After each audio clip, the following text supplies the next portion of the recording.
up and down the damn wall, talking about Mr. Nasty Time. I said, boy, what the hell is going on up here?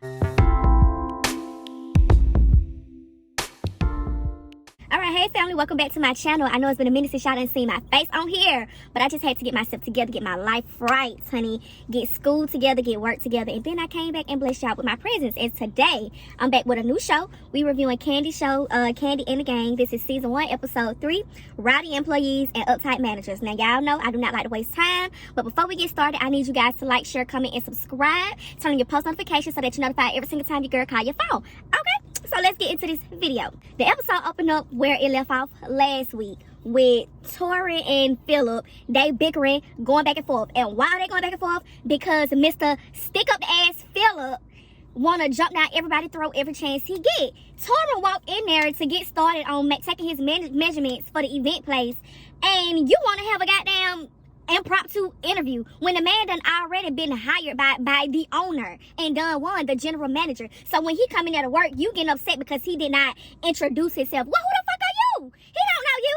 You get what I'm saying? So how he know you just not anybody just in there? You get what I'm saying? Like, as soon as he walk in there, you jump down his throat talking about you want to try to have a talk to him and get to know him. Get to know him for what? You ain't have to hire him. So what you need to talk to him about? It's like he always trying to nitpick and start shit up for no reason. And Torin got his ass together. Like, you did not hire me. I did not come here for me and you to have an interview, especially when I already done talked to the owner and the general manager. What are we doing here? Torin walked off and he basically told him, you know what, you just what everybody told me you were, a pain in the ass. That's exactly what you are, okay? And left Phillip ass sitting there looking stupid. So he go back upstairs, Torin, he go upstairs to talk to Kandi. And he starts to tell her about the interaction that him and Phillip just had. And in the midst of him telling Kandi what's going on, Torin come around the corner with his strong neck ass looking crazy. I mean, Phillip come around the corner with his strong neck ass looking crazy. Like, boy, can this man talk to this lady in peace? Phillip hear him talking to Kandi, so he decided he want to go talk to Don Juan. Child, they sitting at the table, him and Don Juan, and he just getting rowdy and rowdy. What he's not going to deal with and all this blah, blah, blah. So, and Kandi, he says that he don't like him. When he went to go talk to Don Juan, he told him that he did not like him. But you do not know him to not like him. You don't like him because he got back right with your ass when you thought you was finna get ready to walk all over him. No. And like that man said, he been in this business over 12 years. Who the fuck are you? Why would he ever allow anybody like you to try to downplay what he got going on? So in Kandi confessional, he's saying that, you know, well, she's saying that, you know, they are complete opposites because Torin is bright and bubbly and Phillip is no nonsense and stern, stick in the booty. But she think that, they both love what they do. Well, that's obvious, bitch. They love what they do, yes. But ain't nobody got to keep taking no disrespect because they love what they do. At the end of the day, that's point blank, period. Kandi goes to talk to Don Juan and Phillip about the Torin situation. And Phillip said that Torin came at him real strong. And he feel like Torin think that they need him. And in Phillip's words, he don't need him. That's not your restaurant to decide who and who you don't need. That's Kandi's restaurant. And if she decided she wanted to hire her motherfucking event planner back, bitch, then that's just what she will do. Okay? Talking about what you don't need. That's not your restaurant, sir. You're just the operational direction. What are you, the operational manager or the director or whatever the fuck he is? You don't call no shots like that, my boy. Talking about what you don't need. You don't need him. It's not your restaurant. It's like you trying to take so much ownership of something that's not yours.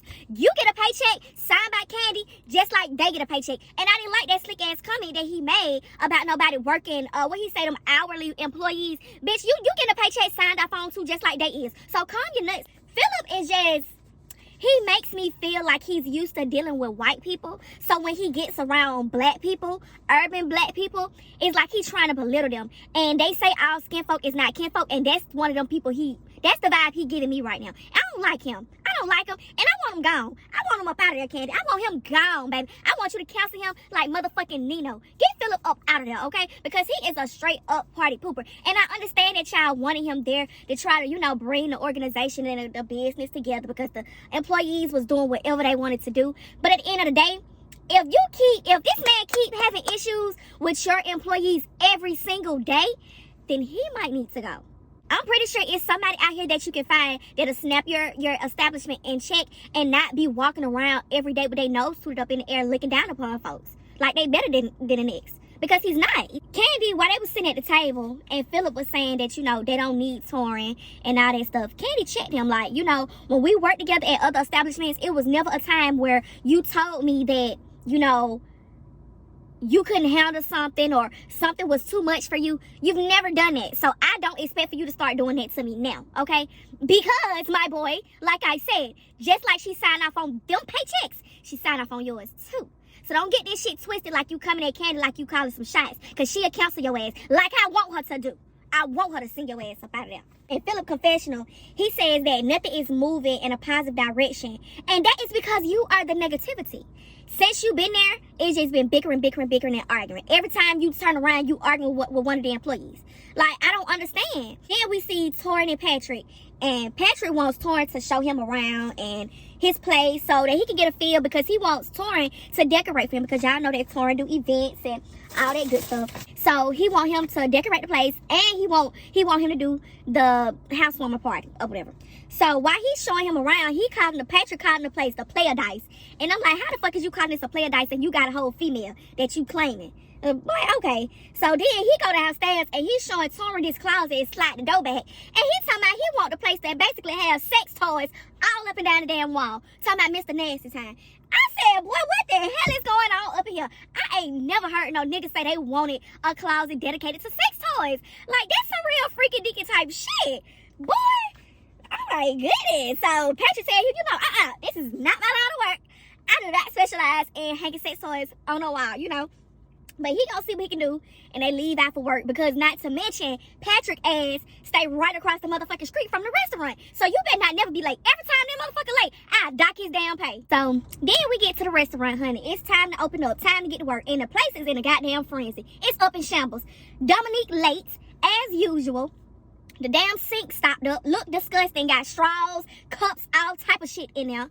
Brian got to work the bartender, which he not even supposed to be doing because he's a recovering alcoholic. He working the bar because Brandon sent his big bald head Morris chestnut looking ass at the bar eating a plate like he had a goddamn family get together, not doing shit. Not calling Dominique trying to see where she at, because he got to give her leeway, because you know they got a thing for each other.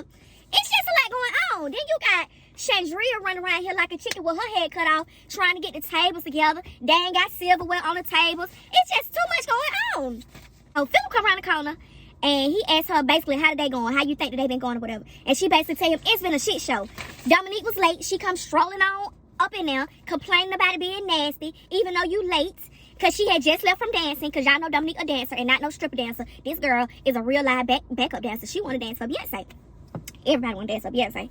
So anyway, Chandria still telling him, you know, I had to do this, that, and that. And Phillip is saying, you know, Chandria loves to point out everything that she is doing. Yes, if I was getting paid $12.50 and I'm sitting up here doing the manager's job, the bartender's job, the server's job, and the waitress job, I would want you to cut my check. You gonna have to give me a little bit more than $12.50. The girl doing too much for nothing. Then you get Brandon and Phillip. They go outside and talk, because, of course, Chandria telling Phillip that the day was a shit show. He want to talk to Brandon ASAP. Brandon talking about the day running smoother. Yeah, the day running smoother to you because you send your ass down on the phone while everybody else doing your job. So when they walk outside, because they got the other manager with them, the lady, she's telling them, like, you know, we got to try to keep this organization running smoothly. You know, we got to help each other. And Brandon telling him, like, you know, I don't want to be an authoritative figure. I don't want to be strict. That's not my style. Well, when you are a manager, that's what comes with that position. You should have never got the job if you did not want to do your job correctly. You have to be strict. You have to have authority. You cannot always play around with them and be their friend. When y'all out on the street, yes, kick that friendship. But when we at work, y'all need to make it understand, this is my job. This is my place of business. This is where I collect my paycheck. This is where I make my living. You have to respect it as such. When we out on the street, we can kick it, hee ha ha, chop it up, all that other shit. But when we here, playtime over with, or you get your ass sent home and no hard feelings about it. Period. That's just that. And if he don't want to do that, he need to give the job to somebody else that wants to do it. The employees meet up at a bar, and Chandria have her man there, June, which is her fiance. And they just being really, really awkward, because a year ago, June and Patrick seen each other and they had an altercation. Now, if y'all don't remember, Patrick and Chandria had a situationship. Patrick tried to say, you know, all they was doing is, and Chandria saying like they was in a situationship, and things just did not get that far because he was not mature. And I can see that. I can see that. Even with Safari, Patrick's new girlfriend, he's still kind of like little boyish. Like, I be like, sometimes, like, boy, calm down. Drea asked Brian what he's drinking, because they sit at the end of the table together. And Brian tells her he drinking a lemonade, honey. He ain't doing no alcohol tonight, because y'all know of his last situation. In his confessional, he's basically just elaborating on how he began to spiral out of control. And he said that he remembered waking up one day and wishing that he was still asleep. And when he said that, it hit me like a ton of bricks, because I know that feeling all too well. Like, to wake up and just not want to be dead, but wishing you was still asleep so that you could not feel the pain and the bullshit that you would feel on a daily basis. Like, just wanted to sleep through life. They was, you know, she was saying that she knew that he had a problem, but she just didn't know it was as bad as it was, you know. And which you never know what somebody is going through behind closed doors or whatever. So the next day we get to the o.l.g shift meeting before it's time to work, and Brandon go over everything they need to do during the day. And of course, Chandria in her confessional being shady while they praying. And I like the fact that they close out their shift meeting with a word of prayer, because God, sometimes you be needing a little more Jesus during your shift, because sometimes them customers come in there and they try your gangster. So I think his name is Roberto. If I'm getting his name wrong, y'all know who the fuck I'm talking about. The little light-skinned short boy, the greeter from Blaze Steakhouse. So Brian and Roberto sitting at the bar talking, and Brandon told him to come get up, because y'all know the other day when they had the little talk, it was made an understanding that it's no sitting at the bar during open hours. Like, you can't do that. While you on the clock, you cannot sit at the bar. So Brandon come over there and tell them they got to get up from the bar. They cannot sit there during the open hours because there's customers around. It's unprofessional, blah, blah, blah. But my thing is, you want to come try to rectify something now and be authoritative now, when you was just sitting your big bald-headed ass at the motherfucking bar eating a whole goddamn rib plate the other day? Get out my face, Brandon. That's how I would have been. Like, if I would have been like, Brandon, get out my face. Because you just sat here the other day and ate a whole motherfucking rib plate. I'm sitting here trying to woo-saw, let my feet chill off a little bit, and you come nagging in my goddamn ear like a motherfucking fly. Bitch, don't bother me. Go on now. After Brandon telling him to get up, he take it upon himself to go talk to Phillip, because now he want to try to impress Phillip and show Phillip that he can be authoritative, even though you still ain't do shit. Because when Brian got smart at the lip with your ass, you did not do what you was supposed to do. You supposed to send his ass home.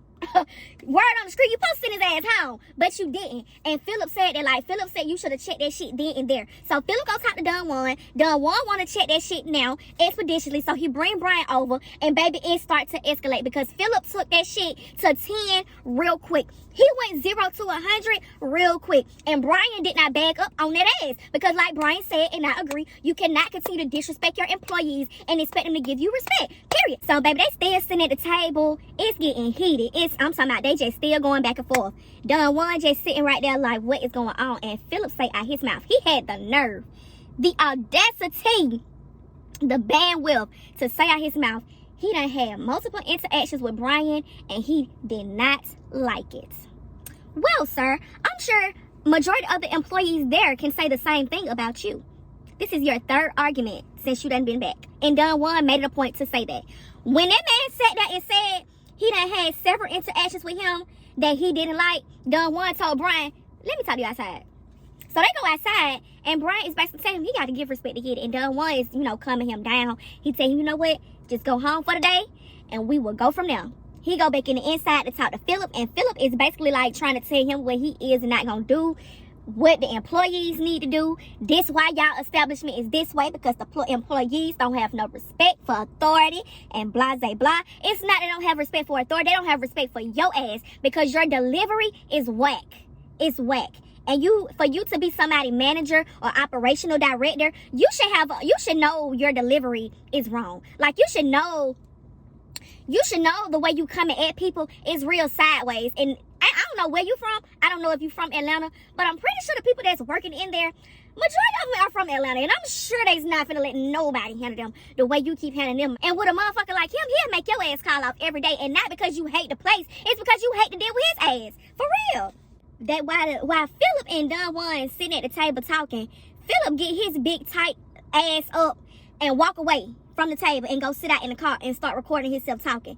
I'm like, at that moment, he would have been done. He would have been finished. Bitch, you would never even been able to come back. Find you somewhere else to go work at. I would have been fucking blown. Bitch, I'm sitting here talking to you. I'm the general manager. I'm sitting here talking to you, and you get your tight neck ass up and go walk away from me.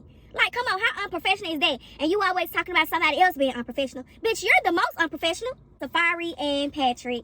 And Patrick comes see Safari at the little shop she got. Y'all know she do non-invasive liposuction and all that good old stuff. And Patrick was telling Safari that he wants to have Torin decorate, and she talking about she don't want Torin to decorate because she got it. She don't need no interior decorator. And the damn producer's so petty and messy. They pan around her office and show her decorations, and the shit look like DIY projects that you can look on YouTube and learn how to do. You can go to Dollar Tree and get the shit that she had on her wall. Baby, that's not interior design. This man want real deal holy thing. He want his shit laid out, not no shit you just done throw it together. Honey, bye. So I hope we're not finna have a problem out of Miss Safari. I hope she's not gonna be one of them stuck up ones, because those was the vibes that she was giving me, especially when he was telling her that he was planning on having a housewarming party and that he invited Chandria because they was all sitting at the table together. So he just figured he didn't want to leave her out. He just extended the invitation to it. She like, I don't think you should put me in that situation. What situation? This girl got a whole fiance and y'all together. So what's the issue? If it was me, I don't give a fuck who she come with, long as she ain't playing in my motherfucking face and in my motherfucking house. That's just point blank period. So Patrick say he disinvited the girl, and I'm like, man, you just letting this girl just fuck your head all the way up. So then we see them at the pool. Now it's time for water aerobics. Now Chandria is a water aerobics teacher, and she's coming to give the o.l.g gang some water aerobic lessons. So Kandi's there, Dominique's there, Chandria's there, Mama Joyce, Aunt Nora, Aunt Bertha, and they having fun. They got hot dogs and all that stuff. And child, they walking outside to the pool, and Dominique was like, Aunt Bertha, you look so cute. Here go Aunt Bertha. No, I don't. So she said, yes, you do look cute. And here go Aunt Bertha. I don't like no damn swimsuit. Baby, when I tell you, I fell out. I live for Aunt Bertha. I love Aunt Bertha to absolute death, honey. I love her. They get out there and start working out. When I tell you, I cracked up the entire time they was outside working out. Aunt Bertha say she don't need no water aerobics because this shit she can do in her bathtub. So she get out the damn pool, and everybody else get out. So they get out and start eating. They start talking about stuff that's been going on at the restaurant. So they let them know that Brian done got suspended and what happened. And they was basically saying, Chandria was saying, I don't have too many words with him. He go this way, I go that way. And Mama just was like, yeah, because ever since he sent your ass home that day, you ain't been doing whatever it was that you did to make him send you home. Here go Chandria. I didn't do nothing. He just sent me home. No, Chandria. He was being a bitch. But you was also egging that man on by talking back. So, yeah, you was doing the most. So, in the confessional, Mama Joyce and Aunt Nora talking about they don't like Phillip. No, Mama Joyce and Aunt Nora said they like Phillip. And Aunt Bertha said she cannot stand his ass. She hate him. She don't like him. And she want to go on the record saying it. Baby, I agree. I agree. And Aunt Bertha gonna be the one to tell the truth every single time. She say what everybody else to be thinking. And that's the truth. And that's why she is the fan favorite, for real. So then we see Torin and Brian meeting up. And Brian tells Torin about him getting suspended. And Torin tells Brian that, he's there for him no matter what he's going through. Even though Brian kind of pushed him away when he was going through his situation, Torin is still there for him no matter what. And Brian was telling him that he was drinking damn near a gallon of liquor every day. And his sister committed, it's what made him straighten up. It's what made him get help. Because, his sister was very close. And it took a lot out of him when she passed away. And he just wished that his sister was there, to see how much he's accomplished. Look what he's done for himself. Look how far he's come, So, Torin tells him he wants him to be successful. He wants him to continue to grow and achieve his goals. And, they just ended on a positive note. And then they rolled the credit for next week. And I like the show. I watched all the episodes up until now. Even though I did not review them, I just reviewed this episode. I like the show. I like the employees, everybody except Phillip. I like them all. I like the fact that they've kind of built a profile for the employees so that when they outside of o.l.g gang, you know what they do outside of being a bartender and a server. They didn't limit them to just that. They let the world know about their other talents that they have, and that could essentially propel their careers in whatever they do, because all of them have something going on for themselves. And I like that. I like that Kandi, even though she paying them people $12.50, she is putting them in a bigger position to win. And I know I talk my shit, but big ups to you, Kandi. I support her and I fuck with her for that. So yeah, y'all, that was the end of that episode. That's the end of this review. I hope you guys enjoyed it. Please continue to like, share, comment, subscribe, and I'll see each and every one of y'all in the next one. Peace out.